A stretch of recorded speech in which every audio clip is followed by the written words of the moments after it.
ન્યૂઝમાં આપનું સ્વાગત છે। વરાછા પોલીસે આદિવાસી મહિલાનો અશ્લીલ વિડીયો વાયરલ કરનાર આરોપી પ્રવીણ બોઘરાને હિંમતનગરથી ઝડપ્યો। સુરતના વરાછા પોલીસ મથકની હદમાં એક પરિણીત આદિવાસી મહિલા સાથે દુષ્કર્મ આચર્યા બાદ તેનો અશ્લીલ વિડીયો સોશિયલ મીડિયા પર વાયરલ કરનાર આરોપીને પોલીસે દબોચી લીધો છે। વરાછા પોલીસની ટીમે બાતમીના આધારે બનાસકાંઠાના હિંમતનગર ખાતે ઓપરેશન હાથ ધરીને આરોપી પ્રવીણ બોઘરાની ધરપકડ કરી છે।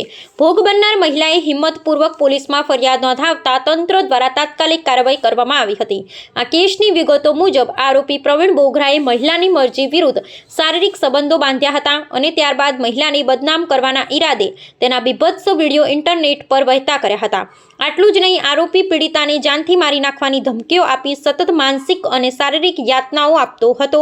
પોલીસે તપાસથી બચવા માટે આરોપી વારંવાર પોતાના મોબાઈલ નંબર બદલતો હતો અને માત્ર ઇન્ટરનેટ આધારિત કોલિંગ વોટ્સએપ કોલ દ્વારા જ સંપર્ક કરતો હતો, જેથી તેની ઓળખ છુપાવી શકાય। પીડિત મહિલા દ્વારા વરાછા પોલીસ સ્ટેશનમાં વિધિવત ફરિયાદ નોંધાવ્યા બાદ પોલીસે ટેકનિકલ સર્વેલન્સ અને હ્યુમન ઇન્ટેલિજન્સની મદદથી આરોપીનું ચોક્કસ લોકેશન મેળવ્યું હતું। આખરે બનાસકાંઠાથી આરોપીને ઝડપી પાડી જેલના સળિયા પાછળ ધકેલી દેવામાં આવ્યો છે। આ ઘટનાએ મહિલાઓની સુરક્ષા અને સાયબર અપરાધો સામે પોલીસની સતર્કતા અંગે ફરી એકવાર ચર્ચા જગાવી છે। વરાછા પોલીસ હાલ આ મામલે વધુ પુરાવા એકત્રિત કરી કાયદેસરની તપાસ ચલાવી રહી છે।